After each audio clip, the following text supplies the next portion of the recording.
Hi madam, మీరు immediate caesarean బేబీకి breast suck చేయించలేదు, ఫార్ములా ఫీడ్స్ ఇచ్చారు, అందుకనే మా బేబీ ఇప్పుడు బ్రెస్ట్ లాక్ చేయట్లేదు. This was one of the mother complaint during the post operative day 3. Is this true?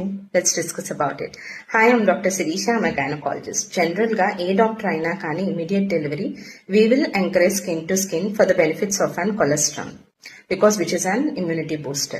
కానీ కొన్ని ప్రాక్టికల్ ప్రాబ్లమ్స్ వల్ల if the mother is having and severe PPH, hypotension ఉన్నా, unconscious గా ఉన్నా, పెయిన్ వల్ల deep sedition లో ఉన్న, బ్రెస్ట్ ఫీడింగ్ కంఫర్టబుల్ గా ఉండదు. అట్లాంటప్పుడు we will take this benefits of an formula feed as an substitute for few hours, కొన్ని గంటలు మాత్రమే.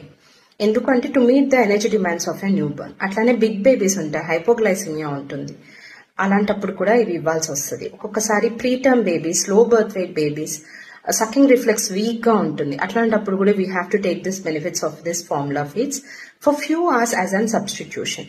అంతేకాని వీటి వల్ల ఎప్పటికీ బ్రెస్ట్ అనేది లాక్ చేయరా అంటే అది కేవలం అపోహ మాత్రమే.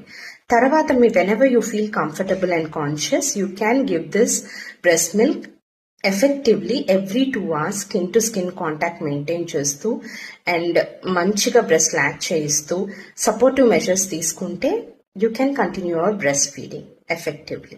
Hope this video helps you. Thank you.